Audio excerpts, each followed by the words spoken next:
Amém. Então, irmãos, no domingo passado, nós começamos uma nova série. Para aqueles que aqui estavam, já ouviram e leram juntos, né? O capítulo 1 de Hebreus. Estamos agora estudando esta carta, né? Onde no primeiro capítulo nós vimos, onde o escritor ele explica a soberania, a supremacia de Cristo sobre os profetas, todos os profetas que vieram, que Jesus foi o maior de todos, e também com relação aos anjos, a supremacia de Cristo sobre os anjos, ao qual a nenhum dos anjos Deus chamou de filho, e somente a Jesus Cristo foi chamado de filho. Então alguém da mesma natureza do Pai, que é Deus. Então agora nós entramos no capítulo 2, aonde ele continua, e ele vai citar novamente dentro desse capítulo, no versículo 5, a respeito dos anjos novamente. Mas nessa noite eu quero ir somente até o versículo 4. Convido vocês a abrir a palavra então em Hebreus capítulo 2, do versos 1 até o 4 nessa noite. Eu quero trazer como tema da palavra dessa noite, obrigado, não negligencie a salvação. Vamos dizer juntos? Não negligencie a salvação. Versículo 1 diz assim: por isso é preciso que prestemos, olha só, mais atenção ao que temos ouvido, para que jamais nos desviemos. Olha que interessante, irmãos, o jeito que já começa esse capítulo 2. O escritor, ele aplica aqui a primeira das 5 exortações que vão ser feitas em todo o livro de Hebreus. Hebreus capítulo 2, versos 1 ao 4, ele vai exortar. Hebreus capítulo 3, versos 1, ele vai exortar. 4, 16, 5, 11, 6, 20, 10 do 19 ao 39 e 12 do 1 ao 29. São as exortações que são feitas a respeito desse assunto, a respeito do desvio da fé, da apostasia da mesma. Então é preciso, ele diz assim, que nós prestemos maior atenção. O que significa isso? Ou seja, à luz dessa superioridade de Cristo sobre os anjos, nós devemos o que? Prestar maior atenção às palavras de Jesus. Só que é interessante, antes de nós falarmos algo, nós entendermos quem era o público-alvo, quem era o público ao qual o escritor ele remete essa carta, quem eram as pessoas que ele queria alcançar e atingir. Como falamos na semana passada, e vale a pena frisar, confirmar novamente, essas pessoas eram os judeus que estavam agora espalhados devido à perseguição. Judeus esses que venderam suas propriedades, que deixaram todas as suas coisas para trás devido à perseguição por causa do Evangelho. Então esses irmãos, eles estavam espalhados. Então por isso é nomeada essa carta como carta aos Hebreus. Alguns deles aqui já estavam enfrentando situações de muitas vezes regredirem e quererem voltar para o judaísmo. Outros estavam entrando aqui com algumas coisas com relação ao gnosticismo. Então havia já aqui algumas coisas para trazer um desvio da fé. Então por isso a carta de Hebreus no capítulo 2, ela já começa trazendo essa advertência. Então há uma urgência e uma necessidade de realmente eles serem confrontados ou avisados por essa palavra.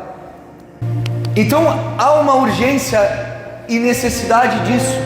Ou seja, essa expressão, prestemos maior atenção, ou outras versões vão dizer, nos apeguemos. Qual versão que tem a tua aí? Tem alguém que tem, nos apeguemos? Então o que significa essa palavra no sentido original? Ela é como um navio em um porto, onde ele vai até a beirada e ele é amarrado no cais, onde ele é atracado, onde ali ele fica também ancorado.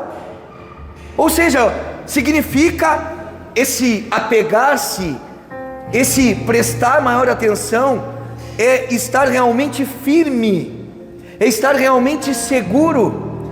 Ou seja, se viesse ventos fortes, um grande temporal, aquele navio ou aquele grande barco, ele não seria realmente levado daquele lugar, porque ele estava amarrado, ancorado, firme.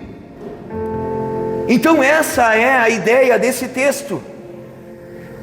Prestemos maior atenção, ou nos apeguemos, ele quer dizer, estejam firmados, estejam seguros, convictos, ancorados em Cristo. Ou seja, o barco da tua vida, esteja ancorado em Jesus. Por quê? Para quê? Para que jamais nós nos desviemos.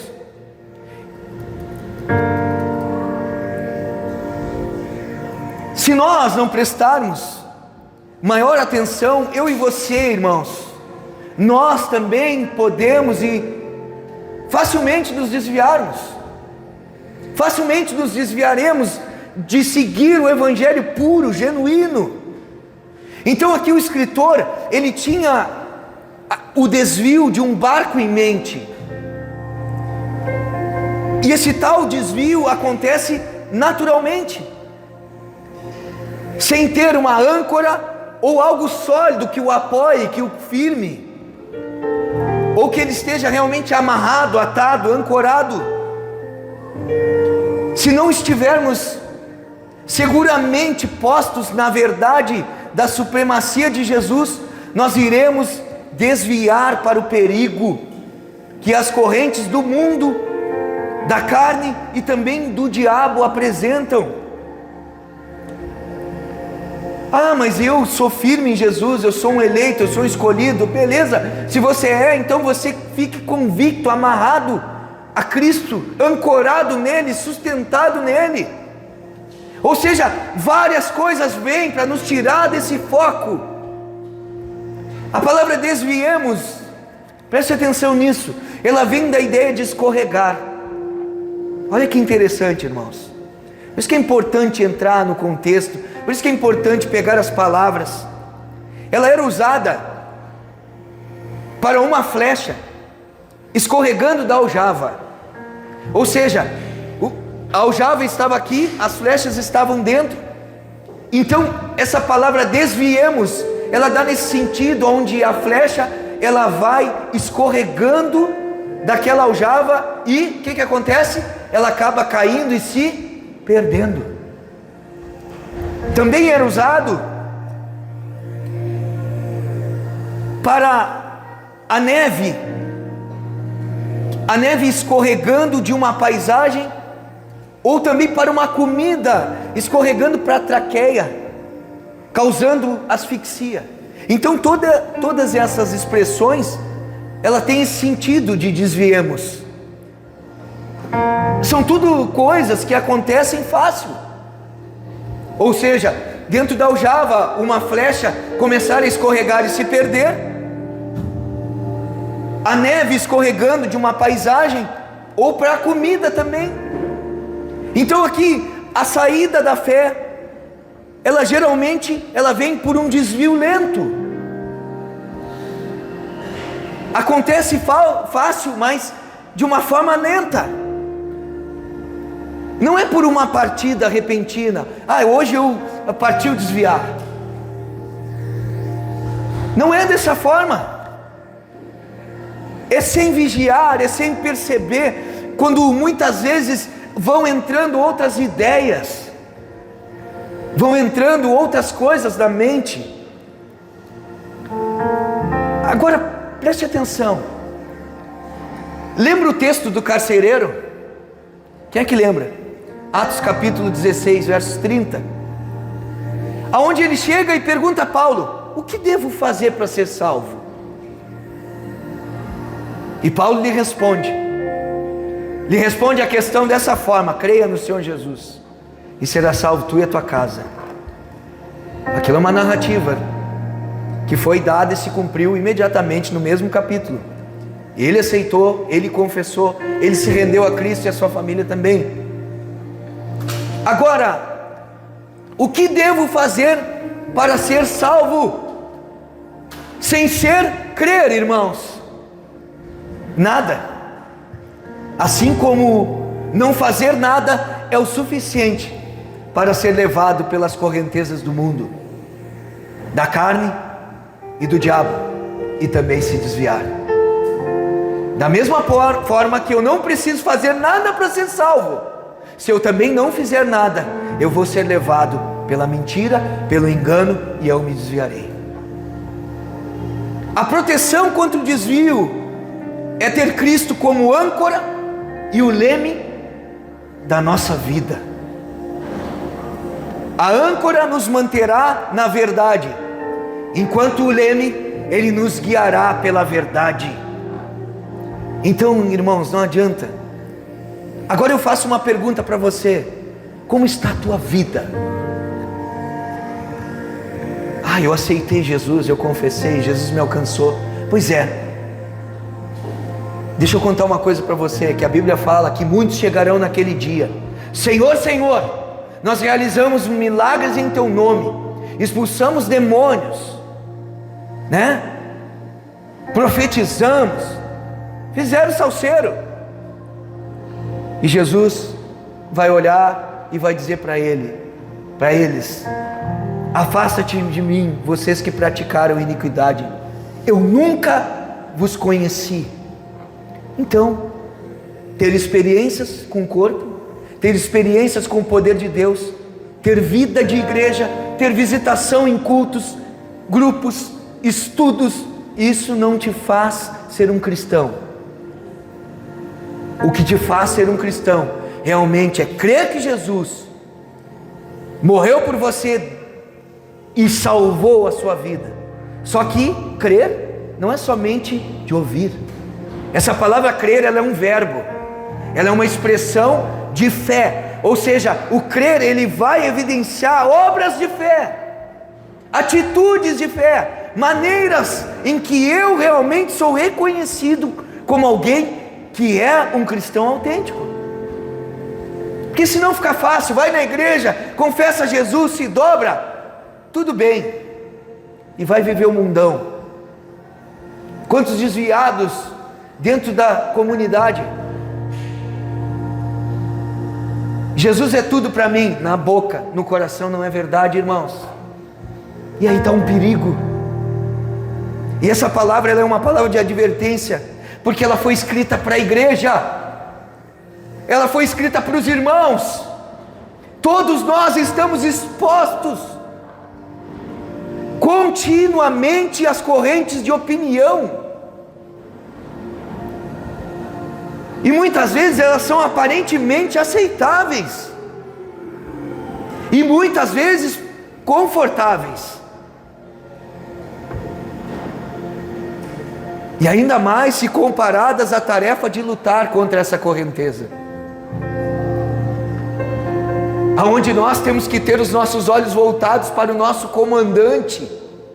Então essas ideias parecem ser as melhores, elas não me fazem sair do meu conforto, não me colocam em zona de confronto. Como está a tua vida?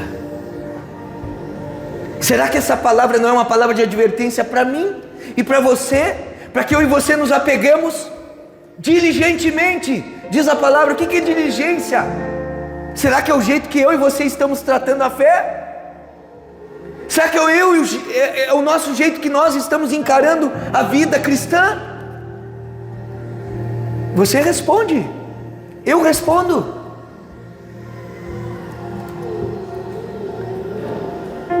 A palavra de Deus vai dizer em Romanos capítulo 12, versos 2, que diz o que ali? Põe para mim na tela. Pois uma vez, não,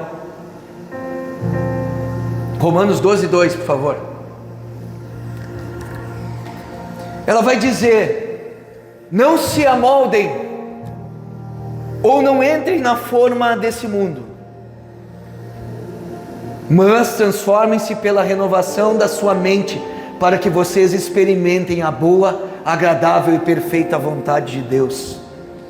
O que é isso? É alguém que não se desvia, alguém que não se deixa moldar pela forma desse mundo, pelos falsos valores, pelos desejos da sua carne, pela cobiça. Pessoas que realmente entendem que precisam renovar a sua mente diária e dia a dia, para não dizer diariamente. Todos os dias ler a palavra, deixar com que essa palavra confronte, com que essa palavra alinhe. Está entendendo, irmãos? Sabe, uma das coisas mais complicadas muitas vezes é nós não entendermos. A gente entende que a graça, ela vem e Jesus nos salva por graça, sim, mas a graça tem se tornado uma desgraça para muitos, porque muitos não sabem ainda o que é ser um cristão genuíno e verdadeiro, e acham que estão garantidos, e acham que estão com os 2 pés no céu. Não adianta confessar de boca e o coração não amar. Não adianta confessar que Ele é Salvador se Ele não for Senhor. Então essa exposição que eu e você estamos todos os dias, irmãos, a opiniões. Hoje quantas facetas, quantas formas, manifestações de Cristo existem dentro da igreja, quantos tipos de evangelho, quantas filosofias, quantas coisas. Não, o corpo Deus não quer nem saber do teu corpo. Dentro da igreja se fala isso. O que tu faz no teu corpo não importa. O que importa é a tua vida espiritual, é o teu espírito, é a tua alma de quem é. Então são coisas que as pessoas estão desviadas da fé, vivendo uma vida eclesiástica, uma vida de visitação, uma vida de muitas vezes de estar com uma agenda, inseridos em uma agenda. Aí olha o versículo 2 ao 4, diz assim: porque se a mensagem transmitida por anjos provou a sua firmeza, e toda transgressão e desobediência recebeu a devida punição, olha só, como escaparemos nós, se negligenciarmos tão grande salvação? Essa salvação, primeiramente anunciada pelo Senhor, foi nos confirmada pelos que a ouviram. Deus também deu testemunho dela por meio de sinais, milagres, diversos milagres e dons do Espírito Santo distribuídos de acordo com a sua vontade. Pai, Jesus. Olha o que diz, irmãos, a mensagem transmitida por anjos. O que ele está dizendo? Ele está descrevendo a lei mosaica, que foi recebida por intermédio de Moisés. Atos 7:53 diz sobre isso.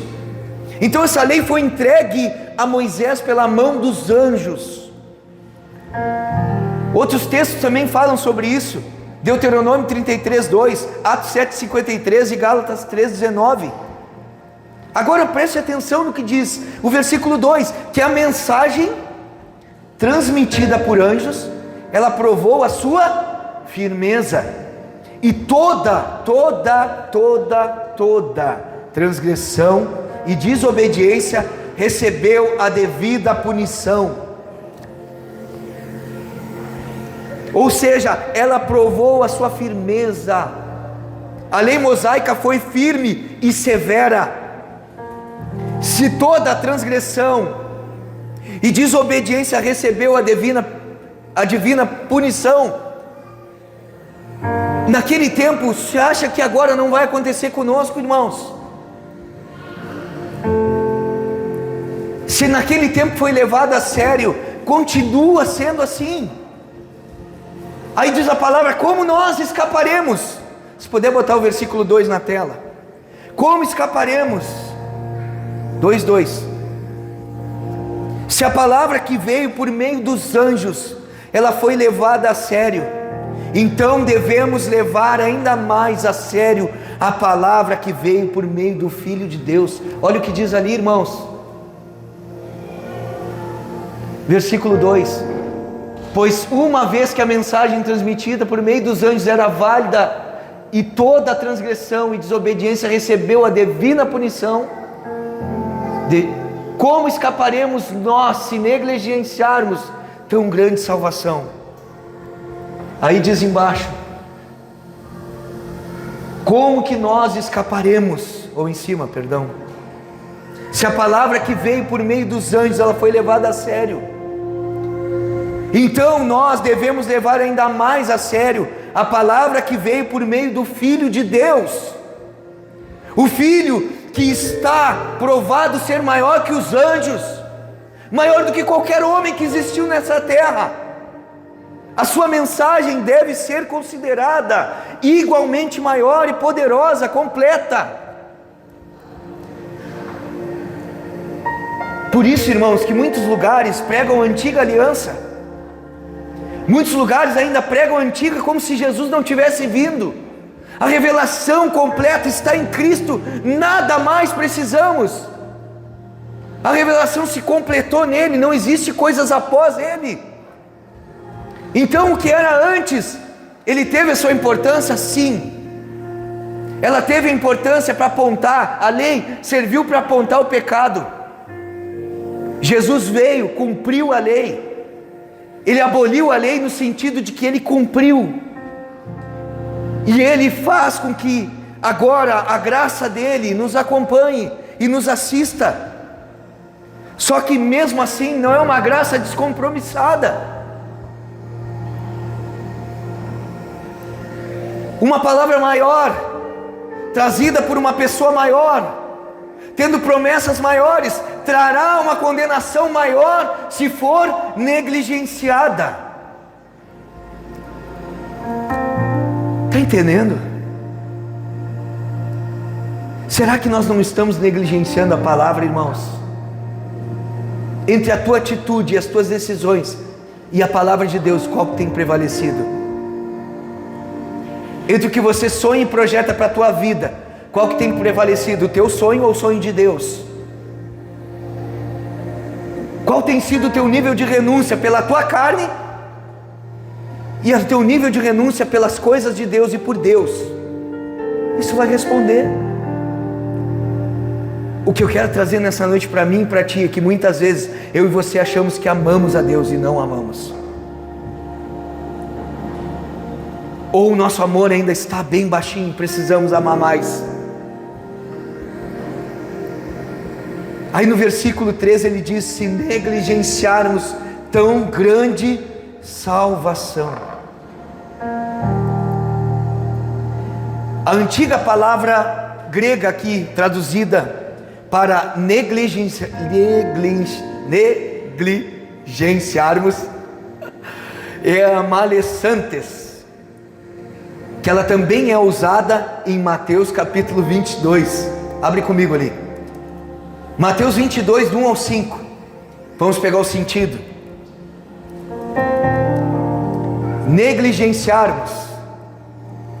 Olha o que diz ali.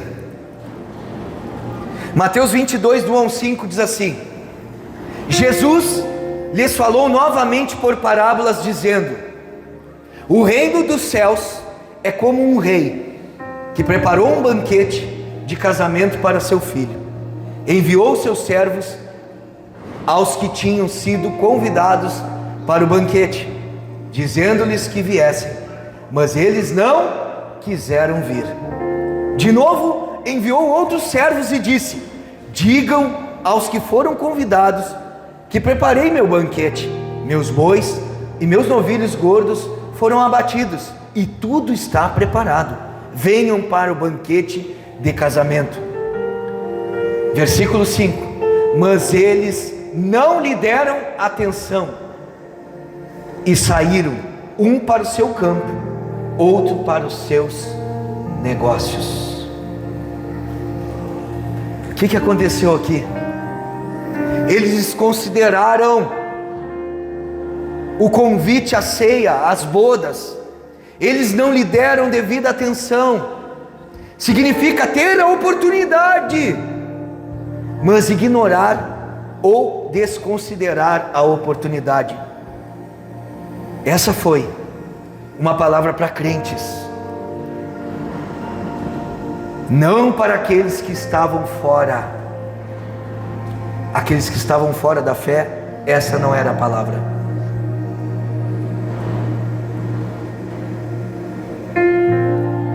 Lembre-se, irmãos, que Hebreus, ele foi escrito não com um trato evangelista, ele não estava usando isso, mas como um encorajamento e aviso aos cristãos desmotivados. Ei, preste atenção. Um lembrete para quem? Para os cristãos que estavam desmotivados e querendo voltar para a velha vida. Foi escrito para aqueles que negligenciaram uma caminhada permanente com Jesus. Não basta, irmãos, não basta dizer somente sim. Há uma caminhada, há uma jornada para nós, uma jornada de fé. Depois de adentrarmos pela porta estreita, existe um caminho estreito, existe um caminho de renúncia que vai até o final.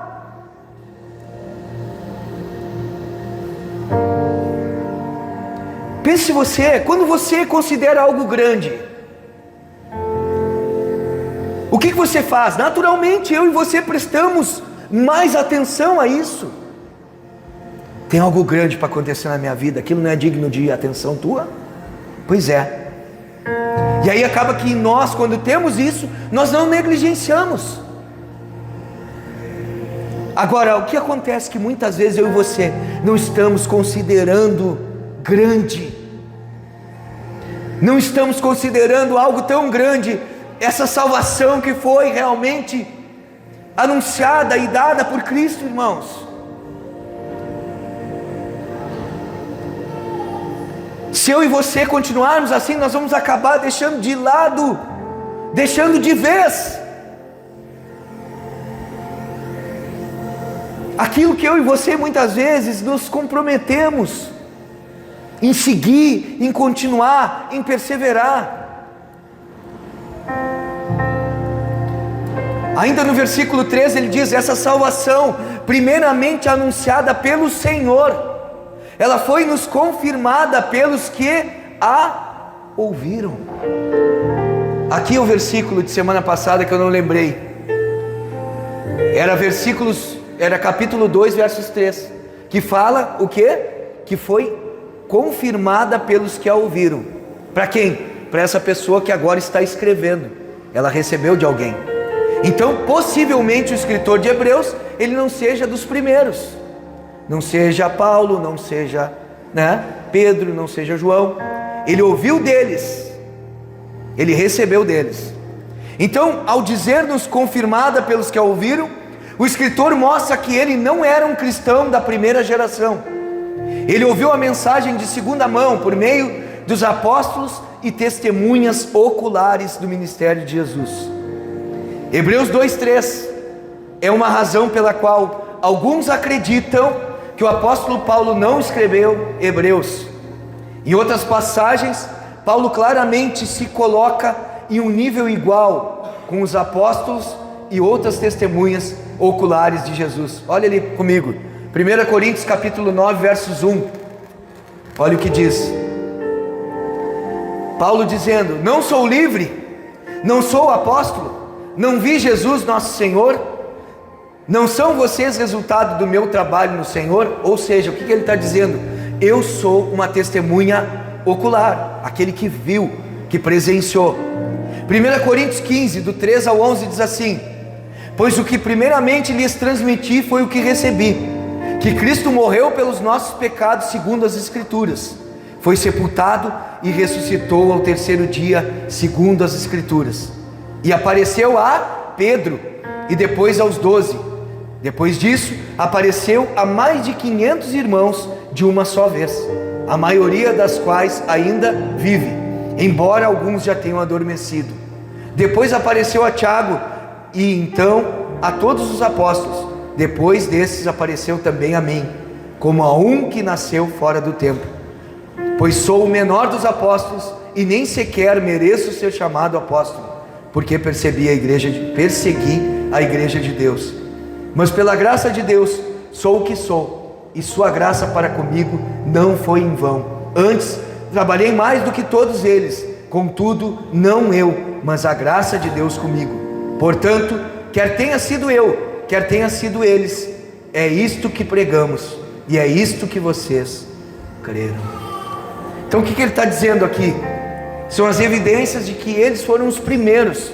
Então o autor de Hebreus, ele não era possivelmente nenhum deles, pelo relato que ele diz: eu aprendi deles, eu ouvi deles, eles confirmaram o Evangelho para mim. Versículo 4: Deus também deu testemunho dela por meio de sinais, maravilhas, diversos milagres e dons do Espírito Santo, distribuídos de acordo com a sua vontade. Esse versículo aqui, irmãos, ele é uma rica declaração da ação de Deus em conjunto com a igreja. Ou seja, onde Deus está dando continuidade da revelação divina, através dos sinais, das maravilhas, confirmando a verdade do Evangelho e da soberania de Deus. O que está sendo dito aqui é que Deus se revelou não somente pela palavra, mas também por sinais e maravilhas e pela distribuição dos dons. Então por quê? Se naquele tempo houve uma severa punição, se naquele tempo houve uma severa, como é que eu posso dizer? Eles não aliviaram ninguém. O que está sendo dito aqui em Hebreus capítulo 2, versos 1 ao 4, é que nós que temos a revelação completa, irmãos, nós temos relato de todos os milagres efetuados por Jesus: ressurreição de morto, cura de paralítico, os sinais milagrosos que ele fez através dos apóstolos, a transformação da água em vinho, feita pelo próprio Cristo, andar sobre as águas.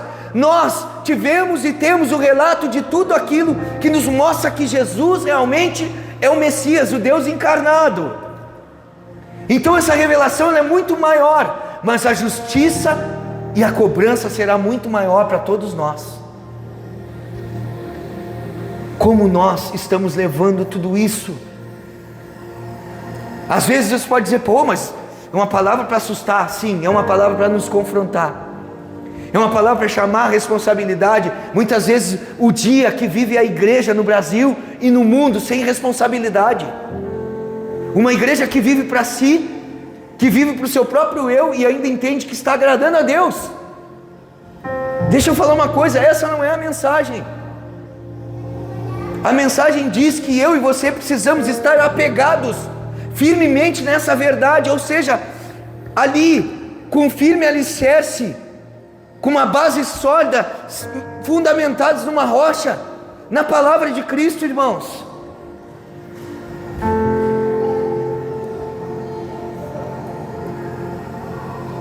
Será que eu e você estamos entendendo, irmãos? Será que a igreja dos nossos dias entende o que é isso?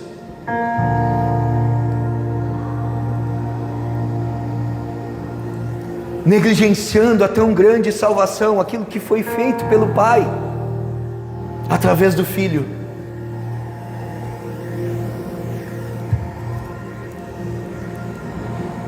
Eu quero só deixar, e aqui eu vou finalizar. Essa é a mensagem curta e objetiva. A pergunta que eu falo e que eu faço para mim e para ti nessa noite: em que está fundamentada a tua fé?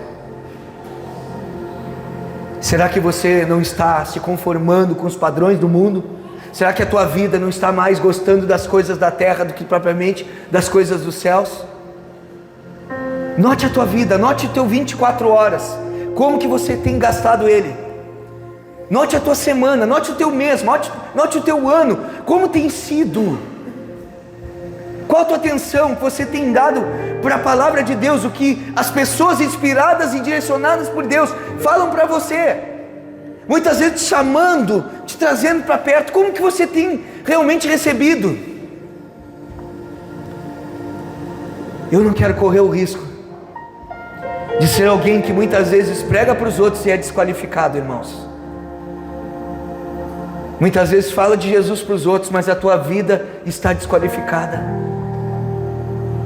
Nós estamos longe, muitas vezes desviados, com atitudes, com forma de pensar, de agir, realmente coniventes com um mundo de pecado, com uma vida de filosofias.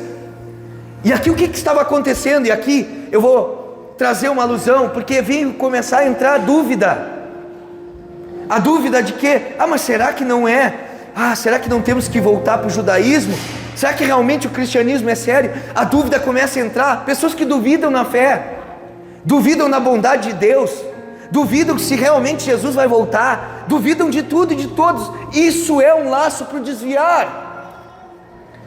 Era isso que estava acontecendo. Já começam a sair desse prumo, dessa caminhada. Dúvidas anulam a fé. Então, o que eu e você precisamos é realmente sairmos daqui, chega na tua casa e lê essa palavra novamente e ora a Deus, para que Deus te firme, que você possa ser como aquele navio que está atracado em um porto, está atracado ali, agarrado em uma madeira ali, agarrado firmemente, jogando ali também a âncora, trancado naquele lugar, para que não possa se desviar nem para um lado nem para o outro, para continuar firme. É isso que é a palavra do Senhor para a nossa vida nessa noite. Amém? Vamos ficar de pé?